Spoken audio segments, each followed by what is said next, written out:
Bonsoir, bienvenue sur la Libre Antenne, comme tous les soirs de 21 h à minuit sur metatv.org. Ce soir, on reçoit avec nous Merlot. Bonsoir Merlot. Tu es donc le créateur, si je puis dire, du concept Assemblée citoyenne, c'est ça? Oui. Donc c'est un concept qu'on va développer, que tu vas nous expliquer. Donc qui est un peu, j'ai envie de dire, une nouvelle remise, on va dire. T'as réfléchi en fait à la rénovation du système politique et comment... Pas tout à fait une rénovation, parce que rénovation veut dire partir de l'existant et le modifier. D'accord, donc c'est carrément un nouveau modèle, une création. C'est carrément la création d'un nouveau concept qui est rendu possible par l'informatique. Il y a autant où Mirabeau disait il est physiquement impossible de s'assurer d'avoir obtenu le vœu national autrement que par la votation par tête. Seulement en 1789, c'était difficile d'organiser des élections. Donc Robespierre a été élu, je crois, avec 1700 voix. Enfin, les scores étaient ridicules. Et maintenant, on a, avec l'informatique, un outil qui nous permet de monter un système de collecte de bulletins de vote, qui, avec une remontée au niveau national ou régional, enfin bon, s'organiser. Attends, excuse-moi 2 secondes. Steph, il y a un problème sur la diff, parce que j'ai l'impression que les gens me disent qu'il n'y a plus de live, là, il y a plein de... Ouais, petit problème. C'est bon, ça y est, c'est reparti, ok, c'est bon. Non, parce qu'on a des petits problèmes avec Dailymotion en ce moment. Donc tu nous disais... pour rien, c'est bien. Ah. L'informatique nous permet de gérer une masse énorme de documents et de bulletins de vote et de feuilles d'émargement, qui permet à ce moment-là de récolter des votes au niveau national, de les faire remonter, de les traiter en particulier par reconnaissance optique de caractère, et ensuite d'obtenir donc un certain nombre de suffrages portant sur des noms, et on vise une assemblée de 100 personnes, 100 membres, donc chaque siège vaut 1% des voix exprimées. D'accord. C'est-à-dire que si en gros, il y a 40 millions d'électeurs.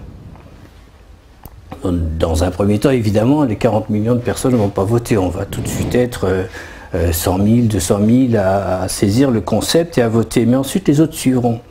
Donc, si quelqu'un obtient, mettons qu'on soit 100 000 à voter, donc le 1% c'est 1000. Si une personne obtient 1000 votes sur son nom, elle est désignée déléguée à l'Assemblée citoyenne. Si quelqu'un n'a pas 1000 voix, voilà, 200, 300, elle peut reporter ses voix sur quelqu'un d'autre, donner ses voix à quelqu'un d'autre, les confier. Ce qui fait qu'au bout d'un moment, une certaine famille de pensée pourra avoir 1% et avoir un siège. Ça, c'est ce que j'appelle les mandataires. Donc il y a le délégué qui est élu directement s'il y a 1% des voix sur son nom. Le mandataire qui est chargé par d'autres qui n'ont pas eu assez de voix de les représenter, de représenter la famille de pensée, ce qui fait qu'aucune voix n'est perdue, puisque si tu n'as pas eu assez de voix pour être délégué, tu refiles tes voix à quelqu'un d'autre, qui va les cumuler avec les siennes, et donc au bout d'un moment, on aura 1%. C'est-à-dire que les protecteurs, les opposants à la corrida, vont pouvoir s'allier avec la Ligue de protection des oiseaux pour avoir un siège, pour défendre leurs animaux chéris. Et ainsi, on peut composer avec des familles de pensée. Toute personne qui aura émis un vote quelconque aura quelqu'un pour le représenter qui correspondra plus ou moins à sa famille de pensée. Donc, contrairement à ce qui se passe dans les élections traditionnelles où il y a un effet de seuil, un minimum de 5%, sinon toutes les voix sont perdues, là, aucune voix n'est perdue. Mais alors comment aussi, parce que si les assemblées sont proportionnelles au nombre d'habitants, ça voudrait dire qu'il y aurait combien de représentants au total? Il serait énorme le nombre. 100. Il y a une assemblée citoyenne au niveau national avec 100 sièges dedans. Ah, au niveau national, il y a 100 sièges dedans. Voilà. Et au niveau, et ensuite, comment ça s'organise? Il n'y a pas d'autre niveau que le national. Il n'y a pas d'autre niveau que le national. Non.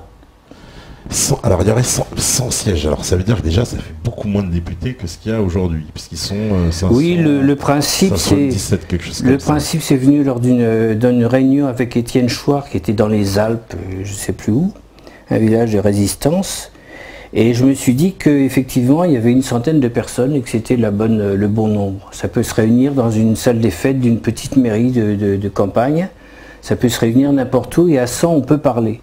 À mon avis, à 570 on ne peut pas parler. Mais à 100 on peut parler. En plus, bon, le système métrique c'est pratique, 1% des voix, ça fait un siège, bon. Mais ça peut se discuter, les modalités, c'est pas grave. Le principe, le plus important, c'est que les gens qui sont nommés ne sont pas candidats. C'est-à-dire que si quelqu'un trouve que Tepa, c'est un mec super génial, machin, il n'a pas besoin de lui demander d'être candidat. Il dit, voilà, je voudrais être représenté, je donne ma confiance à Tepa pour porter ma parole à l'Assemblée citoyenne. Mais l'Assemblée, parce que là, tu as expliqué donc qu'il y avait que c'était au niveau national. Mais comment, dans le principe, les gens se répartissent? C'est-à-dire qu'on va faire des réunions par quartier, pas du tout de réunion. Quelqu'un qui veut voter t'as pas encore de code, hein, t'as pas de chance, mais j'espère que Saphir va y travailler. Quelqu'un qui va vouloir voter pour toi va simplement contacter le réseau. On va mettre en place un réseau d'agents de collecte des voix, d'agents de codification pour marquer tous les noms, parce qu'il peut y en avoir des milliers. Hein, et le système peut admettre jusqu'à 1 million de noms. Donc on n'est pas emmerdé. Tout le monde peut voter pour qui il veut, il y aura toujours possibilité. Même si la personne qui aura 3 voix ne sera pas élue, évidemment. Mais les 3 voix pourraient les donner à quelqu'un d'autre quand même. Donc elles ne seront pas perdues.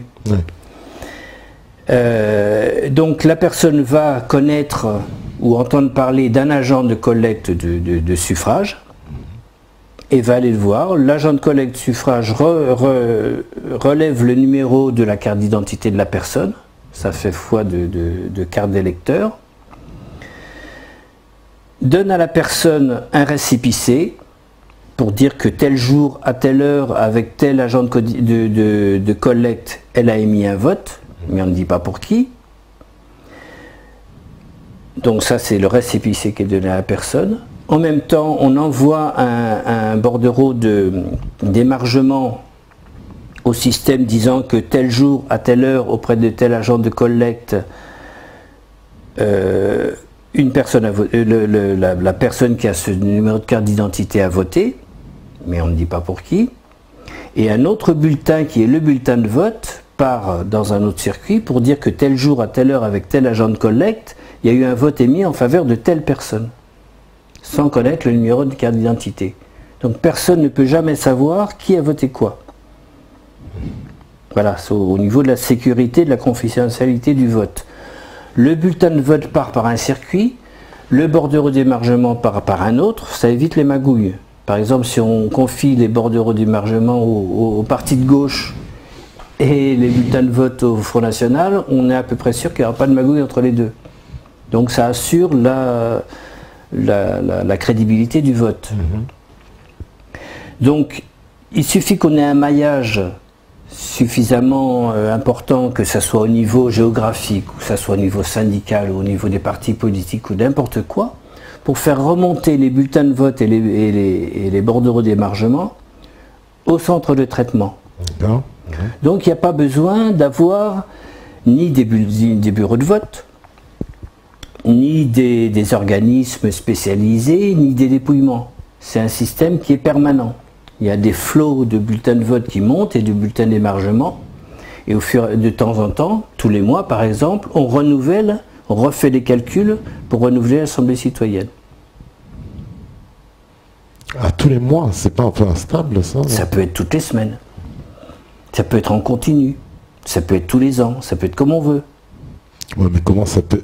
Est-ce que aussi on peut allez, je me fais l'avocat du diable, réalistement. Oui, je suis là pour ça, justement, pour avoir des objections. Ça tombe bien, là. Parce que, comment on peut appliquer, par exemple, une politique à long terme dans un système où il y aurait autant de changements et autant de représentations différentes qui vont nécessairement, j'ai envie de dire, allez, entretenir un peu la division, puisqu'on ne pourra pas dégager une majorité du... Bien sûr que si. Alors que, les majorités se feront sur les votes, sur les projets. Il n'y aura pas besoin de s'allier entre des gens qui ne sont pas d'accord. Et qui proposera les projets? Les membres de l'Assemblée citoyenne. Ah, d'accord. Donc là, oui, il y a un protocole aussi donc pour la proposition de loi. Non, parce que non. Moi, je m'arrête. Moi, je m'arrête à l'établissement de l'Assemblée citoyenne. Une fois que les 100 personnes seront dans la salle des fêtes d'une mairie d'un petit village perdu au fin fond de la Cambrousse, et qu'ils diront « Nous sommes ici au nom du peuple, par la volonté du peuple. Nous avons une légitimité. » Parce qu'imagine actuellement, par exemple, Dieudonné, on peut le traiter de tous les noms, il n'y a pas de problème, on ne sait pas, on peut dire il ne fait plus rire personne. Bon, il remplit les zéniths, mais il ne fait plus rire personne. Donc on ne peut pas quantifier. Mais imagine qu'il y ait 1 200 000 personnes, que tous les Français aient voté pour l'Assemblée citoyenne, donc 40 millions de votes. Et que là-dessus, il y a 1 200 000 personnes qui aient désigné Dieudonné pour porter leur parole. On ne pourra plus le traiter comme une merde. Il représentera des citoyens et des citoyennes. Ils seront obligés de respecter sa parole. Il aura infiniment plus de voix que n'importe quel pingouin qui est à l'Assemblée nationale. Ça c'est évident, ouais, d'accord. Et en plus, à l'Assemblée nationale, qu'est-ce qui se passe actuellement? Et au Sénat, on a des partis qui font des investitures. Donc déjà, les gens qui sont présentés, on peut être sûr qu'ils ont le petit doigt sur la couture du pantalon et qu'ils ne font rien qui va chagriner les chefs de leur parti. Mais imaginons, avocat du diable, toujours Dieudonné, il se retrouve, mais il y a 90 sionistes en face. Il fait comment pour faire passer sa proposition de loi? Je ne suis pas sûr d'avoir la même appréciation que toi sur le rapport des forces en France. Non, c'est un rapport imaginaire, bien sûr. Justement, imagine combien de voix aurait BHL. Est-ce que tu penses, tu as vu le nombre de bouquins qu'ils vendent? Alors on le voit sur toutes les télés, parce que c'est ces petits copains qui l'invitent, parce qu'ils font ce qu'ils veulent. Les BHL, Caroline Fourest et tout, on les voit partout, mais qu'est-ce qu'ils représentent numériquement? Combien de personnes seraient prêtes à voter pour eux? C'est là qu'on verrait les choses. Parce que Dieudonné aurait infiniment plus de votes sur son propre nom que BHL. Ça, je te le garantis. Je te le garantis. Et là, on ne pourrait plus traiter Soral, Dieudonné, Émile Louis, bon lui, Laurent Louis. Pardon. Oh. Qu'il m'excuse. Mais enfin, Émile Louis n'était qu'un porte-drapeau d'autres choses qui passaient complètement. Bon. Mais pardon Laurent, voilà. On ne pourrait plus traiter tous ces gens-là comme de la merde, ou comme des nazis, des antisémites et tout ce que tu veux. C'est-à-dire qu'il n'y a pas de conditions pour se présenter. C'est-à-dire on se présente pas en fait. On vote pour qui on veut en fait. Voilà. C'est ça. Pour qui on aime. Et c'est un autre avantage du système parce qu'actuellement on vote pour le moins pire. À chaque fois tu choisis. On l'a vu aux dernières élections. Donc, tu penses que... Non mais attends aussi, est-ce que tu penses que... Là, non, je me fais encore l'avocat du diable, mais les gens justement qui ont plus de notoriété sont forcément avantagés, si j'ose dire, dans ce système par rapport aux gens qui en ont moins. Parce que celui qui va recueillir le plus de voix nécessairement, c'est celui qui aura de la médiatisation, un peu comme dans notre système actuel. Non, médiatisation plus affection. Alors, plus affection, tu as raison, la médiatisation, attention, j'inclus la médiatisation Internet, qui aujourd'hui, elle est incontournable. D'accord, oui, mais celle-là, elle est libre. Elle est libre. C'est-à-dire... Moi, je te parle de la médiatisation, le copinage. Actuellement, ils tiennent tout, ils tiennent toutes les chaînes de télé, toutes les chaînes de radio et tout, et ils sortent ce qu'ils veulent. Quand quelqu'un fait un faux pas comme Jean-Marie Bigard, hop, il est dégagé, on ne le voit plus. Ouais, il a voulu... Alors que sur Internet, on ne peut pas faire ça. Mais Internet, à mon avis, le degré de liberté il va se réduire dans les années qui viennent. Alors que ça, c'est inattaquable. Mais c'est-à-dire que... Alors oui, effectivement, donc on vote pour qui on veut, j'ai bien compris dans le principe, mais quand même, il y a quand même un décalage entre l'inconnu qui pourra avoir des bonnes idées, mais c'est les médias qui vont... La médiatisation d'une personne qui va faire la différence. Alors, il y a des gens qui seront très médiatisés et qui auront l'affection du public, qui auront un avantage. Et alors? Ça fait rien. Si les gens considèrent que telle personne peut porter leur parole, mérite de porter leur parole, et qu'elle exprime plus ou moins ses idées, moi, que la personne soit connue ou pas, je m'en tape. D'accord. Donc on voterait... Le peuple est souverain. Ouais, je comprends. On voterait donc pour cette personne-là. Imaginons que justement, alors après, dans le dépouillement, comme t'expliques, le ratio, il va se faire comment? Parce qu'on va, ça va être un dépouillement. Le ratio, imagine, bon, on se met d'accord, tout le monde trouve que finalement c'est une bonne idée. Comme il n'y a rien d'autre de concret actuellement de préparation sur la table, il y a eu la réunion de Bruxelles, bon, on voit qu'ils ont pu saboter, ils peuvent tout saboter. Oui, bien sûr. Ouais. Ça, c'est pas sabotable. Parce que si on a suffisamment, bon, alors mettons qu'on soit mis d'accord, et puis dans la dissidence, les gens se disent, ah oui, tiens, c'est une bonne idée, on va essayer ça. Mettons qu'on soit, allez, 2 millions d'électeurs, je prends le score des vidéos de Dieudonné au mois de décembre, hein, mettons 2 millions, il y a 2 millions de gens qui disent on va voter, et bien le 1% des 2 millions, ça fait... Ça fait, oui, ça fait 20 000. 20 000, ouais. Donc 20 000 personnes qui vont voter sur un non, c'est pas compliqué, ça fait 1%. Le calcul du ratio, c'est 1%. Si tu n'as pas 1%, tu te mets avec d'autres pour avoir un mandataire. Tu donnes tes voix, tu distribues tes voix à quelqu'un d'autre. Oui, mais alors ce qui veut dire que, j'en sais rien, moi par exemple, BHL, lui, il obtient 300 000 voix. Non.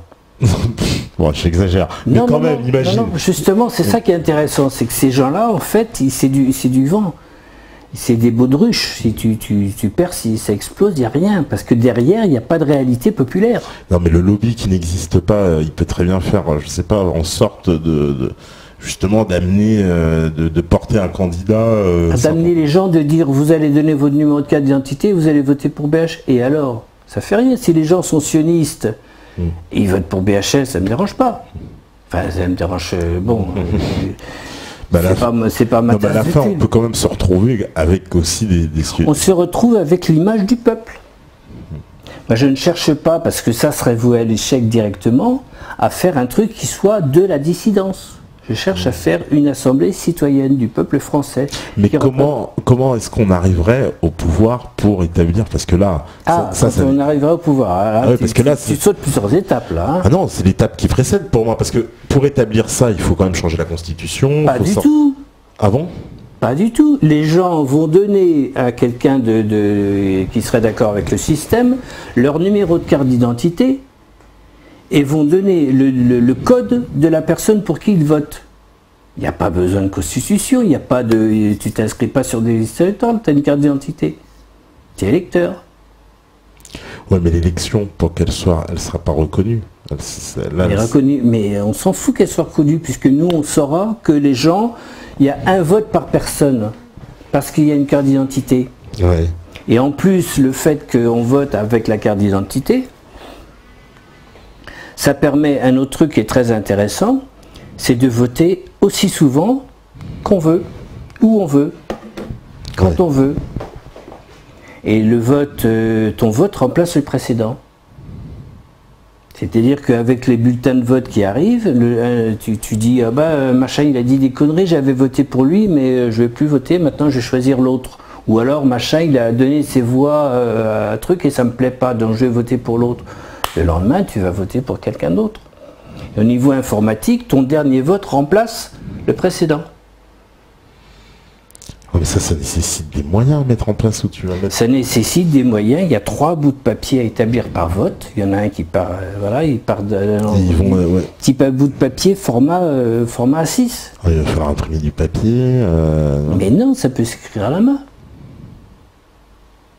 À la main sur un bout de papier. Mais oui.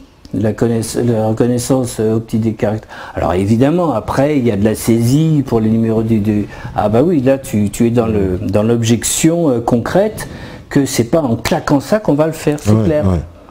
Mais ça s'appuie sur des militants. Il n'y a pas besoin il n'y a pas des gros moyens, à part la gestion informatique.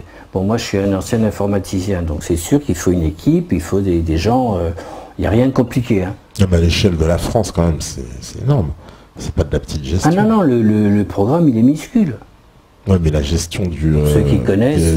et des bulletins et de la... Ceux qui connaissent, le programme, il ne fait pas plus de 3000 lignes. Voilà.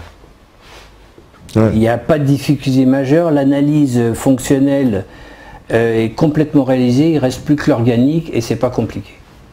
C'est bien ça la caméra. Ouais, c'est là, ouais, pas de souci. Oh non, parce que je regardais un peu les questions, il y a pas mal de questions. Alors par exemple, on me dit, c'est vrai, il y a des questions intéressantes. Voilà, on me dit, par exemple, à Teyen, il dit, la question des médias dans la démocratie est un sujet central. Est-ce que vous abordez comment éviter les dérives des faiseurs d'opinion? Parce que c'est-à-dire que ils ont raison, c'est-à-dire que quand bien même effectivement on voterait pour quelqu'un, le fait que les médias soient quand même le centre Alors, le moteur, si j'ose dire. Juste un petit truc, si vous voulez bien, tutoyez-moi sur les messages parce que ça me fait drôle.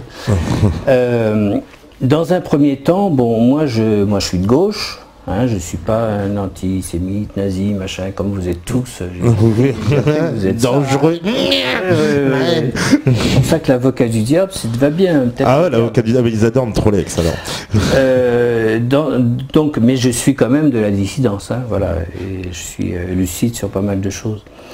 Dans un premier temps, il n'y a que des gens comme nous qui vont s'intéresser. Parce que les autres qui tiennent le système, ils n'ont aucune envie qu'on invente un truc qui va les mettre capoute. C'est clair. Donc, dans un premier temps, ça partira de la dissidence. Alors évidemment, les résultats seront conformes à l'électorat présent. C'est-à-dire qu'au début, on aura tous les gens de la dissidence qui seront nommés, qui seront délégués, ils auront 1% des voix, on aura même jusqu'à Joël Corbeau, Jacob Cohen, on les aura tous. Et puis les autres vont se rendre compte, il y a des gens qui vont dire « Ah ben moi j'allais voter pour Mélenchon, moi j'allais voter pour Caroline Fourest, moi j'allais voter pour machin ». Donc petit à petit, il y aura d'autres votes qui ne seront pas de la dissidence, qui viendront. À ce moment-là, que les médias leur disent, plutôt que de voter pour BHL, vote pour Finkielkraut ou vote pour qui. Je m'en fous, on s'en fout. Mais nous, on a pu se faire entendre, on a pu faire nommer des gens qui vont représenter une partie de l'électorat et dont la légitimité ne pourra pas être mise en cause. Et à ce moment-là, ces gens, quand ils parleront, ça ne sera plus dans un arrière-café, dans une salle de Bruxelles, au nom d'un nombre indéterminé de gens, ils parleront au nom de tant de citoyens. Et là, les médias seront obligés de les traiter différemment. Parce qu'au début, ils diront « ouais, c'est un petit machin, ils ont fait une assemblée citoyenne ouais, ». Ils prendront pas au sérieux, mais sur Internet, ça peut faire boule de neige, ça. Ouais, bien sûr. Ouais, parce que le système des partis qui nous proposent des candidats et pour qui on est obligé de voter pour le moins pire, ça n'intéresse plus personne. Voilà, c'est pour ça. Est-ce que aussi tu as une dimension justement par Internet sur ton système de vote, parce que ça va être capital pour avoir une couverture nationale. Ah mais moi j'ai produit ça. Ouais, toi tu as produit la machine. Maintenant il faut mettre en place l'appareil, j'ai envie de dire. Moi je suis vieux, je veux m'arrêter, j'ai des problèmes de santé, donc j'ai pondu un truc dont je garantis qu'il fonctionne. Et dont je garantis, alors parce qu'on a parlé des délégués qui ont 1% directement sur leur nom, ouais. Des mandataires qui représentent un certain nombre de gens qui n'ont pas eu assez de voix pour être délégués, donc des mandataires qui représentent aussi 1% des gens, mais pas directement sur leur nom. D'accord. Et dans le cas où un mandataire ne donnerait pas ses voix, ou pas un mandataire, quelqu'un qui n'a pas eu assez de voix, ne les donnerait pas à quelqu'un, on a le tirage au sort. Et il y a des gens aussi, je crois que tu en es, qui sont favorables au tirage au sort d'Étienne Chouard. Ah, complètement, oui. Et bien ceux-là peuvent choisir par tirage au sort. Au lieu de désigner quelqu'un, ils désignent le tirage au sort. Donc dans un premier temps, comme il y aurait beaucoup de gens qui auraient des voix mais qui ne sauraient pas, qui peuvent les donner à quelqu'un d'autre, et puis ils n'auraient pas entendu parler de ça, puisqu'ils n'auraient pas été candidats. Oui. Il y aurait beaucoup de gens nommés par tirage au sort. Donc on aurait 3 types de membres de l'Assemblée citoyenne, les délégués, les mandataires et les assortis. D'accord. Et ces 3 statuts forment 100 personnes. Voilà. Alors bon, on pourrait imaginer que le délégué a un peu plus de temps de parole, que le mandataire peut participer à la commission de discipline, des différents trucs, ça c'est à voir après. Moi, ce qui m'intéresse, c'est de mettre en place, d'amener 100 personnes dans une salle municipale et dire, voilà, nous sommes le peuple, nous représentons le peuple, les gens nous ont choisis parce qu'ils nous aiment, pas parce qu'ils étaient obligés, pas parce qu'ils ont choisi le moins pire, mais parce qu'ils ont choisi les meilleurs. Ce qui changerait aussi pas mal la donne. Je t'avoue, moi j'aime beaucoup. Alors qu'est-ce qu'on me dit? Voilà, on me demande si c'est pas un petit peu utopique. Alors sur l'utopie, j'imagine qu'on te l'a déjà dit. Moi je suis un partisan de l'utoporéalisme. C'est-à-dire que je pense que sans utopie, ce qu'on appelle le réalisme n'est en fait qu'une gestion cynique des choses, d'une réalité, et en disant on ne peut pas la changer. Ça, c'est les gens qui s'appellent réalistes. Ils disent on ne peut rien faire parce que moi je suis réaliste, donc tous vos rêves et tout ça. Ouais. Et l'autre partie, ce sont les utopistes qui imaginent des systèmes vachement chiadés, mais qui ne peuvent pas être réalisés. J'étais dans le métro, là, je vois un type qui avait collé une affiche arrêtons le nucléaire civil, tous les réacteurs, c'est possible tout de suite. Et puis quelques lignes plus bas, il dit l'abandon du nucléaire civil nécessite évidemment un changement de société. J'arrête de lire, ça n'a aucun intérêt, on ne peut pas changer de société, on ne peut pas dire comme ça, les autres, il y a une dictature qui nous opprime, hein, il y a l'eurofascisme, il y a le mensonge du 11 septembre, il y a le colonialisme, l'impérialisme, les réseaux pédocriminels et tout, ils tiennent les partis, les syndicats, les médias, l'économie, tout. On va aller leur dire, dites, on a une bonne idée, on va faire une assemblée citoyenne, c'est super, on sera tous représentés, vous en êtes? Évidemment qu'ils ne vont pas en être. Donc le principe, c'est qu'il faut qu'on compte sur nos propres forces. Comme a fait Farid Abelgoul en refusant de parler aux médias alignés. Marion Sigaud aussi. Voilà, et je pense que c'est pas possible autrement. On ne peut pas parler avec ces gens-là. Il n'y a rien à faire. Ils sont là pour opprimer le peuple, ils le font, ils font des horreurs. Ouais. Donc on n'a aucun besoin d'eux. On peut très bien dire, bon ben voilà, s'il y a suffisamment de gens qui nous écoutent et qui se disent, mais c'est bien ce truc-là, tiens, ça m'intéresserait parce que c'est concret. Voilà, parce que tout ce que j'ai entendu depuis des années, c'est déprimant parce que c'est de l'abstrait. Oui, il faudrait faire ci, oui, il faudrait faire ça. Même, regarde, j'aime beaucoup Étienne Chouard. Hein, il a été le premier à... en 2005, j'avais écrit un bouquin pour proposer qu'il soit nommé, qu'on le propose nous à la présidence de la République, par exemple. Bon, et j'ai beaucoup de respect pour tout ce qu'il a fait.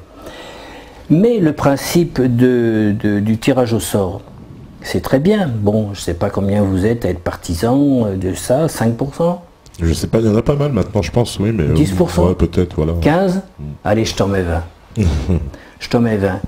Quand vous serez à 50, qu'est-ce qui se passera? Vous allez voir François Hollande et dire, oui, on a 50% des gens qui sont d'accord pour le tirage au sort, Monsieur le Président.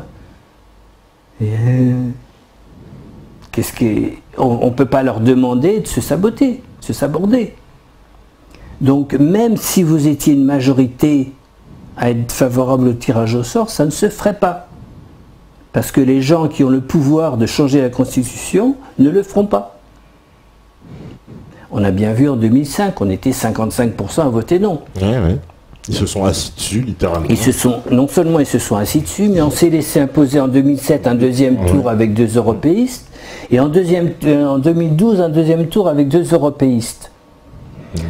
Si on faisait le référendum de 2005 maintenant, au lieu de 55%, on serait combien à dire non? 66%? 75% qui diraient non à cette constitution européenne? Ah bah largement, là on serait dans des chiffres, ils auraient voilà. Donc nous représentons la majorité du peuple. Ah largement, oui. Ouais. Mais qui n'a pas voix au chapitre à l'Assemblée nationale et au Sénat où ce sont uniquement des européistes puisque les partis ne proposent que des européistes. Donc nous représentons la majorité du peuple. Et tu parlais des sionistes tout à l'heure, je ne suis pas sûr qu'il y ait une majorité de Français qui soient sionistes. Non, du tout. Certainement pas. Certainement pas. Donc on est dans un système en carton-pâte où ils tiennent tout, c'est eux qui font la pluie et le beau temps, et qui nous imposent les figures qu'ils veulent, qui nous cachent ceux qui veulent nous cacher, qui les oppriment quand ils arrivent à plus à les cacher, comme Dieudonné, voilà, le nègre qui sort de sa boîte, le nègre marron qui sort de sa boîte. Peur, ils font tout ce qu'ils peuvent pour l'étouffer. Mais à part des incidents comme ça, comme Dieudonné, comme Bigard à l'époque, Kassovitz et tout, en général ça se passe assez bien, alors que la majorité du peuple est sur d'autres positions. Donc imagine une assemblée citoyenne comme ça. Bon, mettons qu'on n'ait pas les 40 millions d'électeurs, on en est 10 millions. Voilà, chez les européistes, si on va aller dire il y a une possibilité de s'exprimer, d'être la majorité, ils vont y aller les gens. À force de se faire non, mais avoir. sincèrement, très sincèrement, sur le papier, c'est génial, c'est très séduisant. Ce qui est un peu, ce qui me dit que bon, il y a quand même un monstre de travail derrière, c'est la mise en place du système technique. Non, c'est disons que pour mettre ça, parce que voilà, il va falloir faire voter les gens, avoir un système de vérification, le système d'archivage pour les bulletins, une mise à jour continuelle, ça va nécessiter des gens. Non, l'archivage, le système de contrôle et tout ça, c'est prévu, c'est simple, c'est informatique. C'est bien informatique, c'est vachement puissant. Ah bah si on s'en sert à bon escient. Ça, il y a un siècle, j'aurais pas pu le faire. Parce qu'effectivement, on a une masse de papier. Bon, on parlera tout à l'heure de l'autre partie du projet qui est hors Assemblée citoyenne, parce que l'Assemblée citoyenne, ce n'est qu'une partie du projet. D'accord, mais tu vas nous expliquer tout ça, il n'y a pas de problème. Et que le reste, c'est encore plus énorme. Bon, mais il suffit de faire remonter des papiers. Il y a des petits bulletins de vote format A6, il y en a un, c'est le bulletin de vote, l'autre c'est la liste d'émargement, ça prend des chemins différents. Ça peut passer par les commerçants qui vont filer ça quand ils vont faire le plein à station-service, c'est repris par un représentant, ça monte. On peut faire un système citoyen. Les gens n'ont pas besoin de s'impliquer à travailler 8 heures par semaine sur un projet, ils peuvent simplement transporter des bulletins. Faire monter au centre de traitement les bulletins recueillis. Ou alors faire la promotion, aller dire aux gens, vous connaissez le principe de l'Assemblée citoyenne, machin, tout ça, faire voter les gens. Donc chacun fait une petite tâche. Et pour éviter, tu m'avais dit la triche, donc on prend le numéro du votant aussi, c'est-à-dire celui qui vote donne sa carte d'identité, oui. On prend son numéro, oui. Et c'est ce qui fait qu'évidemment s'il y a deux numéros, on ne peut pas voter deux fois, c'est ce que je veux dire. Si, on peut voter aussi souvent qu'on veut, mais le dernier vote enregistré au moment où on fait le traitement informatique est retenu. Ah d'accord, ok. Tu peux voter. Donc en fait, si je vote pour un gars tant qu'il me satisfait, j'ai pas besoin de revoter. Si je voilà. dis non, il est bien, je veux même pas revoter, je dis voilà. Et puis si un jour tu entends dire une connerie, je dis d'accord, ok, je vais voter pour quelqu'un d'autre, et à ce moment-là, et lui, il est destitué quand il perd ses votes, quand il perd des votes, c'est-à-dire qu'il a moins de voix que ce qu'il avait avant. Ah bah s'il a plus 1%, il est plus. Ah oui, voilà, on recalcule et on voit s'il obtient toujours son 1% de siège. Oui. D'accord, ok. Alors au début, évidemment, ça va être très mouvant parce que les gens vont désigner quelqu'un pour porter leur voix, ce qui ne va pas plaire aux gens qui les ont désignés, qui vont changer et tout ça. Donc c'est sûr que la physionomie, à chaque fois qu'il y aura un renouvellement, sera complètement différente au tout début, tant qu'il n'y aura pas une stabilité. Par exemple, il y a des gens qui vont voter pour quelqu'un parce qu'il leur a dit quelque chose, et puis une semaine après, ils vont se rendre compte que finalement, il est européiste, qu'il soutient le mensonge sur le 11 septembre, ceci ou cela. Bon, ils vont voter pour quelqu'un d'autre. Donc il y aura des ajustements au bout du temps. Au début, c'est tout nouveau comme système. On ne nous a jamais proposé de choisir qui on aimait le plus. Oui, bien sûr. Ouais. Qui on respectait le plus pour lui confier notre parole. Donc c'est un système qui effectivement se mettrait en place assez lentement. On me dit, vous avancez sur le chemin de la démocratie, ce qui est intéressant, mais n'oubliez-vous pas que derrière l'idée de pouvoir se cache la puissance. La démocratie n'est que le fait du prince après tout. Comment pouvez-vous envisager une modification des institutions sans posséder la puissance? C'est-à-dire qu'ils veulent dire que, oui, même si on fait ça, imaginons... Et que, tu peux redire la phrase, la démocratie n'est que... En fait, il dit, la démocratie n'est que le fait du prince après tout. Pourquoi? Comment pouvez-vous envisager une modification des institutions? Mais quand ils disent la démocratie... Il veut dire la pseudo-démocratie. Voilà. Ah, oui, voilà. Oui, il ne parle pas d'une vraie démocratie, mais celle qu'on nous fait croire. Oui, d'accord. Et dans cette démocratie-là, ce qui veut dire, c'est que, quand bien même, je comprends le sens de sa question, mais voilà, pour décoder un peu plus, mais c'est qu'il nous dit, en gros, si on arrive à faire ce système-là, de toute façon, on n'aura pas la véritable puissance public dans nos mains pour modifier les choses. Et c'est là qu'il dit comment on va faire à ce moment-là pour changer d'institution. Parce que imaginons dans l'Assemblée, je me fais l'avocat du diable, justement, voilà, on me dit Jules Corbeau, Dieudonné, Soral, ils disent terminé, nous l'Assemblée nationale, on décrète que justement ils sont illégaux. Ils nous laisseront faire un truc pareil? Ah non, ils peuvent pas faire une loi pour interdire aux gens d'écrire sur un petit bout de papier un numéro. Bon, j'expliquerai les modalités, mais c'est un chiffre de 1 million à 2 millions. Voilà, un nombre de 1 million à 2 millions. ne peuvent pas faire une loi qui interdit de voter pour Enrico Macias. Parce que une fois qu'on sera un certain nombre à avoir commencé le vote, les autres, les amis de Ségolène Royal, les amis de Mélenchon, les amis de machin, de trucs, ils vont aller voter pour les gens qu'ils aiment. On leur donnera des codes. Tout le monde aura un code. Donc ils voudront rééquilibrer. Ouais, il n'y a que des antisémites, nazis, fachos et je sais plus quoi, ce qu'on est aussi encore. Enfin bon, tu dois savoir mieux que moi. Donc on va rééquilibrer. Ils vont se rendre compte qu'ils peuvent voter aussi pour qui ils veulent et que c'est pas un truc justement que de la dissidence. Et donc petit à petit, les gens vont être contents. Moi j'ai connu à un moment les ségo-royalistes. Et ben, je suis sûr qu'ils vont être contents de pouvoir envoyer Ségolène Royal à l'Assemblée citoyenne où elle pourra parler aussi fort qu'elle aime le faire. Et ça m'étonnerait qu'elle refuse de siéger. Si elle est envoyée par des partisans enthousiastes. Et donc il y aura un rééquilibrage, il n'y aura pas que de la dissidence, mais les gens qui s'exprimeront au nom de la dissidence seront respectés. Parce que les autres, les gens iront voir sur Internet, puisque les médias n'en parleront pas. Les médias ne vont pas populariser en disant allez tous voter à l'Assemblée citoyenne, histoire de faire péter le système. Ils ne risquent pas. Mais les gens qui auront voté pour leur candidat chéri, ils iront sur Internet. Et d'ailleurs, pour voter pour un candidat, alors tu m'as dit que les candidats, ils s'inscrivent, c'est ça? Non, comment c'est? Nous, on dit, bon, telle personne risque d'avoir des voix, donc on lui attribue un code. D'accord. Si quelqu'un veut voter pour quelqu'un qui n'a pas de code, elle contacte un agent de codification en disant, ah, le code pour machin, ça serait quoi? D'accord. Et nous, on crée un code, et on attribue un code à telle personne, qu'on l'aime ou pas, hein, on n'a pas à s'occuper de ça. Et ensuite, c'est dans la nomenclature. C'est pour ça que c'est par code entre 1,5 million. Et quand je vais voter, quoi, il faut quand même qu'on soit relié à un réseau et je vais voter quelque part sur une machine ou sur Internet. Ah non, tu votes avec un papier. Avec un papier. Avec un papier, c'est pas falsifiable. Voilà. On peut envisager évidemment quand ça sera au point et quand il y aura suffisamment d'informaticiennes et siens qui nous auront rejoints et qui sont prêts à apporter toutes leurs compétences pour un projet comme ça.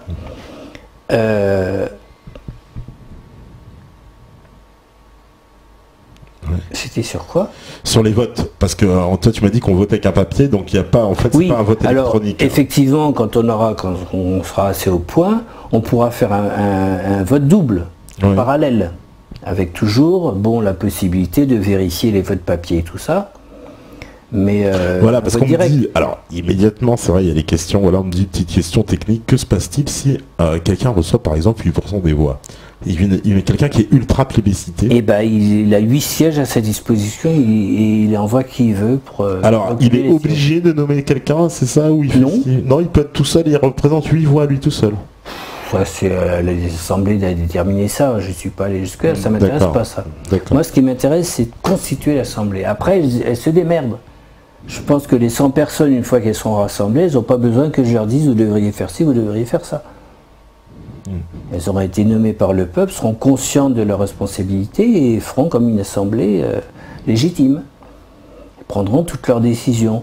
La personne qui va occuper 8 sièges, elle aura peut-être du mal. 2 sièges, c'est plus facile en largeur. Il devrait presque être obligé de nommer quelqu'un. Mais c'est plus intéressant. Imagine Dieudonné, allez, il a 5% des voix. Dans un premier temps, voilà, il y a 5 sièges. Et ben, il va nommer des potes à lui pour les sièges. Et puis si son pote il dit une connerie, hop, il le vire, il en met un autre.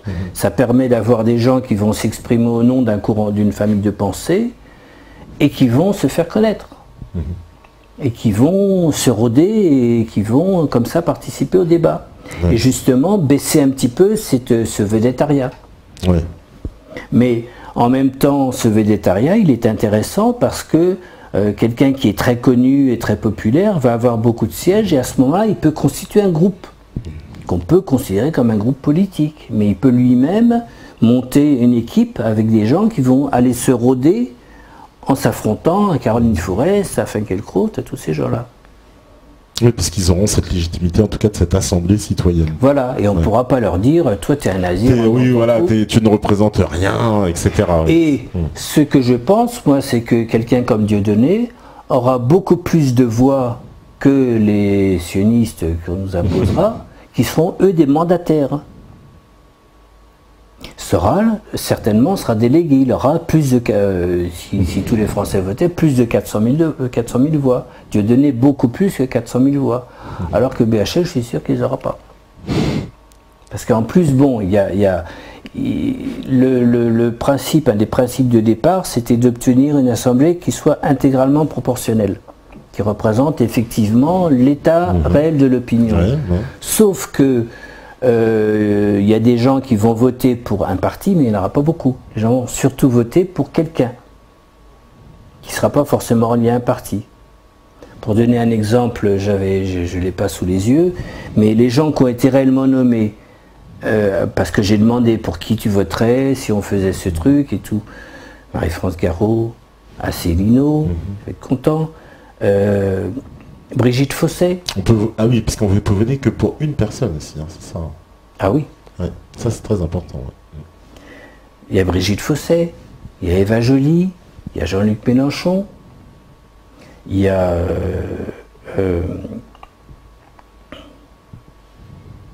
Thierry Messant. Oui. Mais bon, ça c'est mon vote, alors ça colle pas vraiment, parce que moi j'avais décidé de voter pour celui qui m'avait amené de l'autre côté du décor, qui m'a fait comprendre la réalité, et c'est lui. Ouais, après bon, on nous pousse un peu loin, oui, les réactions de l'Empire américain face à son projet. Bah, il ne faut pas se poser de questions. Alors, mais si, il faut se poser toutes les questions, justement.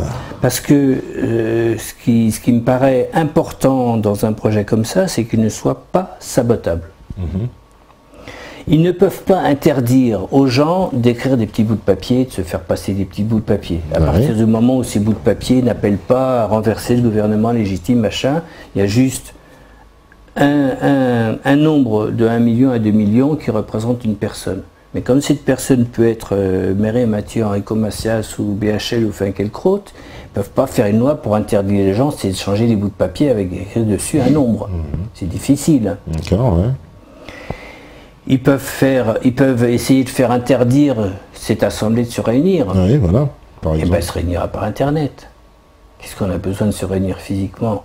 On représente des citoyens, on a la légitimité, on a le droit de vote. On peut organiser des votes de n'importe quelle façon, même s'il y avait une guerre ou s'il y avait un approfondissement du fascisme, on pourra toujours s'en sortir. Parce que justement, on a ce système des papiers qui lui est fiable. L'informatique venant pour aider, mais en tout cas le système lui n'est pas sabotable, parce que pour saboter, il faudrait pouvoir soit falsifier les votes, et donc le double système de bulletin de vote d'un côté, bulletin d'émargement de l'autre fait que c'est pas possible. Ils peuvent pas interdire aux gens de s'échanger les bouts de papier. Ils peuvent pas interdire la réunion de citoyens qui n'ont pas commis de délit au seul prétexte qu'ils auraient été élus, et beaucoup mieux qu'eux. Qu'est-ce qu'ils peuvent faire?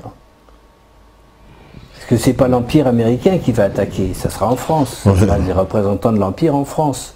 Qu'est-ce qu'ils peuvent faire? Je demande pas mieux que quelqu'un trouve vraiment des choses qui vont pas dans le projet, parce que je cherche, et justement c'est pour ça que je suis là, c'est pour avoir des objections. D'accord. Bah, de toute façon, on va faire une petite pause. Stéphane, il est prêt à la régie. Non, il est en train de dormir. Ah non, ça va. Donc, on fait une petite pause, c'est l'heure, et puis on revient juste après, toujours avec Merlot, les assemblées citoyennes. À tout de suite. L'assemblée citoyenne. L'assemblée, oui, c'est l'assemblée citoyenne. À tout de suite.